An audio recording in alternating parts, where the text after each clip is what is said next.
बच्चों, आज हम विज्ञान विषय का कक्षा 9वीं का वीडियो नंबर 5 बनाने जा रहे हैं। जो ये चैप्टर है वो हमारा चैप्टर नंबर 5 चल रहा था, कोशिका। ठीक है, मूलभूत इकाई। उसमें आज जो टॉपिक हम करने जा रहे हैं वो है कोशिका द्रव्य।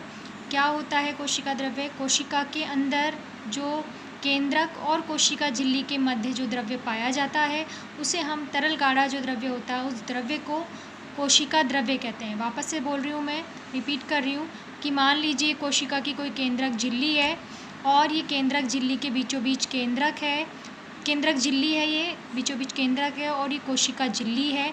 तो केंद्रक झिल्ली और कोशिका झिल्ली के मध्य जो ये द्रव्य पाया जाता है इस द्रव्य को हम क्या कह देते हैं? कोशिका द्रव्य। ये एक गाढ़ा पदार्थ, तरल पदार्थ होता है और इसके अंदर बहुत सारे कोशिकांग पाए जाते हैं। ठीक है, जैसे माइटोकॉन्ड्रिया, गोल्जी काय, ठीक है, इस तरीके से अंतःप्रद्रवी जालिका। तो इस तरीके से बहुत सारे कोशिकांग जो होते हैं वो इस कोशिका द्रव्य के अंदर पाए जाते हैं। ठीक, प्रत्येक जो कोशिकांग होता है उसका एक विशेष कार्य होता है, एक विशिष्ट कार्य होता है।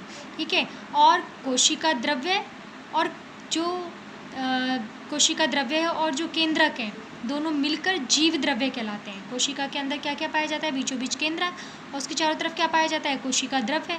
तो केंद्रक और कोशिका द्रव्य मिलकर क्या कहलाते हैं? जीव द्रव्य कहलाते हैं। ठीक है, अब कोशिकांग जो होते हैं वो कोशिका झिल्ली जो है, कोशिकांग भी झिल्ली से घिरे हुए होते हैं। प्रोकैरियोटिक जो होते हैं उनके अंदर कोशिकांग पर झिल्ली नहीं पाई जाती है, जबकि यूकैरियोट जो होते हैं उनके अंदर कोशिकांगों के चारों तरफ झिल्ली पाई जाती है।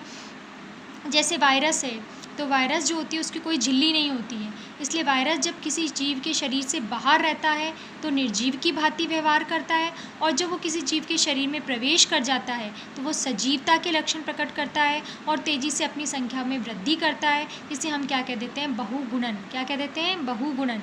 तो कोशिकांग जो होते हैं वो किससे घिरे होते हैं? झिल्ली से घिरे होते हैं। प्रोकैरियोटिक जो होते हैं उनमें कोशिकांग में झिल्ली नहीं पाई जाती है। झिल्ली का महत्व क्या है? जैसे वायरस है, क्योंकि उनमें झिल्ली नहीं होती है तो निर्जीव की भांति व्यवहार करते हैं और जैसे ही वो किसी सजीव कोशिका में प्रवेश करते हैं तो तेज़ी से जो है उनकी संख्या में वृद्धि होती है। इसे हम क्या कह देते हैं? बहुगुणन। क्या कह देते हैं? बहुगुणन। अब है कोशिकांग। प्रत्येक कोशिका जो होती है उसके चारों तरफ कोशिका झिल्ली होती है, मैं बता चुकी हूँ आपको।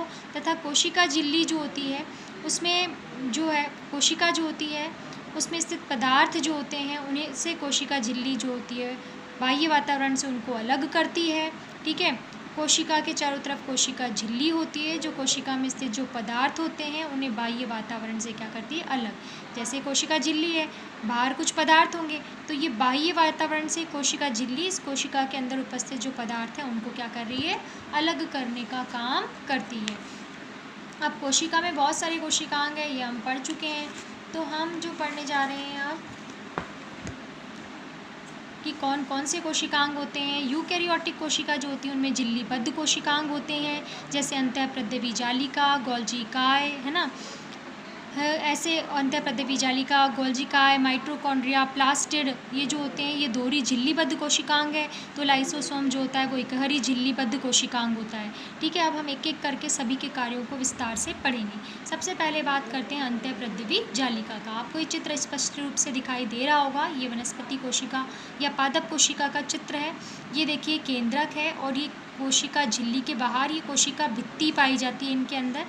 ठीक है, और केंद्रक झिल्ली से लेके अलावा बाहर आपने देखी होगी ये नलिकाकार संरचनाएं हैं जो उसके चारों तरफ एक फ्रेमवर्क की तरह पाई जाती हैं।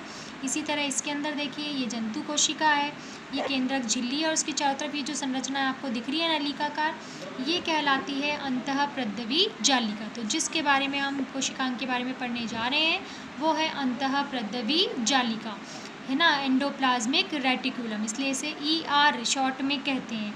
कैसी होती है? ये नलिकाओं युक्त होती है। देखिए आप नलिकाओं युक्त है ना, और थैली या पुट्टिकाओं या शीट का बना हुआ एक तंत्र होता है जो कि कोशिका झिल्ली से लेकर, देखो कोशिका झिल्ली तक फैला हुआ है ये, और से लेकर केंद्रक झिल्ली तक फैला हुआ है। ठीक है, कोशिका झिल्ली से लेकर केंद्रक झिल्ली के बीच में एक नलिकाकार संरचनाएं जो होती हैं उनका फैला हुआ एक तंत्र जो होता है वो दिखाई देता है। दो प्रकार की होती है अंतःप्रद्रवी जालिका, एक खुरदरी अंतःप्रद्रवी जालिका और एक चिकनी अंतःप्रद्रवी जालिका। जो खुरदरी अंतःप्रद्रवी जालिका होती है वो खुरदरी होती है, क्योंकि उसकी सतह पर क्या पाए जाते हैं, राइबोसोम पाए जाते हैं। क्या पाए जाते हैं उसकी सतह पर, राइबोसोम। इसलिए वो अंतःप्रद्रवी जालिका कैसी होती है, खुरदरी होती है। और राइबोसोम उपस्थित होने के कारण जो खुरदरी अंतःप्रद्रवी जालिका है वो प्रोटीन संश्लेषण के लिए उत्तरदायी होती है। किसके लिए उत्तरदायी होती है, प्रोटीन संश्लेषण के लिए उत्तरदायी होती है। ठीक है, नेक्स्ट है चिकनी अंतःप्रद्रवी जालिका या स्मूथ एंडोप्लाज्मिक रेटिकुलम, इसलिए इसे SCR कहते हैं। अगर हम सूक्ष्मदर्शी से देखें तो इसकी सतह पर दाने दाने दिखाई नहीं देते, मीन्स राइबोसोम्स उपस्थित नहीं होते हैं, इसलिए ये अनुपस्थित होते हैं राइबोसोम, इसलिए ये चिकनी अंतःप्रद्रवी जालिका कहलाती है। तथा ये वसा और लिपिड के अणुओं के को बनाने में क्या करती है, सहयोग करती हैं। ठीक है, कुछ प्रोटीन और जो वसा होते हैं वो कोशिका झिल्ली को बनाने में भी मदद करते हैं, इसलिए ये जो प्रक्रिया को हम क्या कह देते हैं, जीवात जन्म या बायोजिनेसिस कह देते हैं। बायोजिनेसिस के अंदर भी ये सहायता करती है। अन्य प्रोटीन और वसा एंजाइम और हार्मोन की तरह है।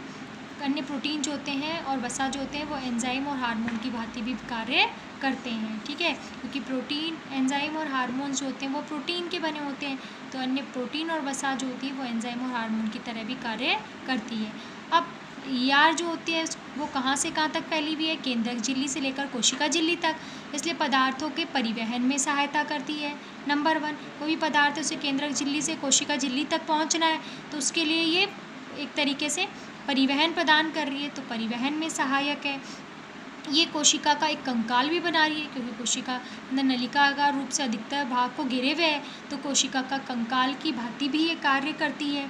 ठीक है, उसके अलावा RER यानी जो खुरदरी अंतःप्रद्रवी जालिका है उस पर उपस्थित जो राइबोसोम है वो प्रोटीन संश्लेषण में भी सहायक होते हैं। इसके अलावा जो चिकनी अंतःप्रद्रवी जालिका होती है वो जो है प्रोटीन और वसा, वो जो है वो वसा के या लिपिड के अणुओं को बनाने में सहयोग प्रदान करती है।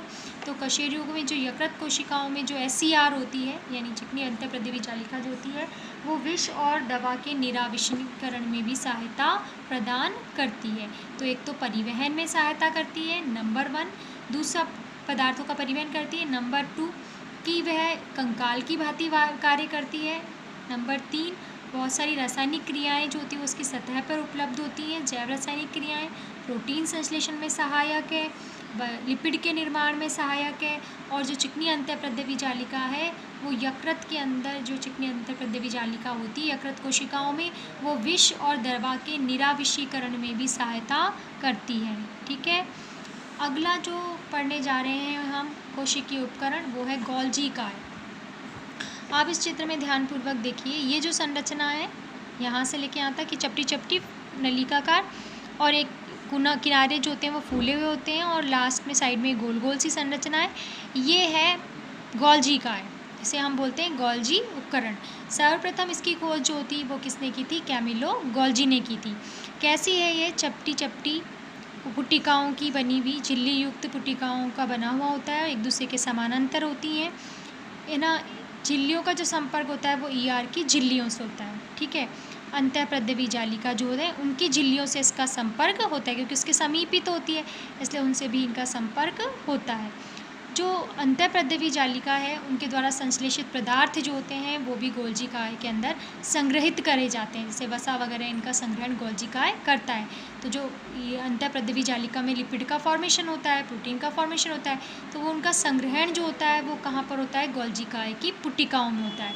ठीक है, इसके अलावा ये कोशिकाओं के बाहर और अंदर विभिन्न पदार्थों के को भेजा भी जाता है इनके द्वारा।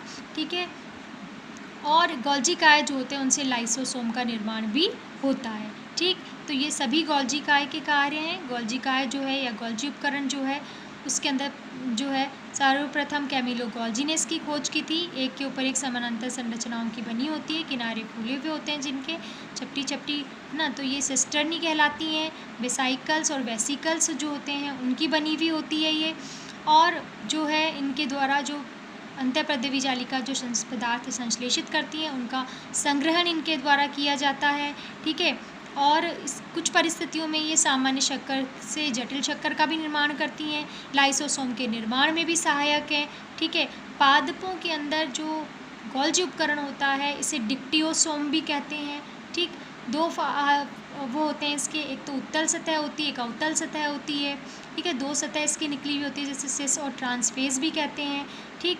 और ये सब जो है वो गोल्जिकाए से संबंधित है। अगला जो कोशिकांग है वो है हमारा लाइसोसोम। लाइसोसोम जो होता है वो एक तो इकहरी झिल्ली द्वारा आवृत आवरण होता है तथा इसके अंदर बहुत सारे पाचक एंजाइम्स होते हैं।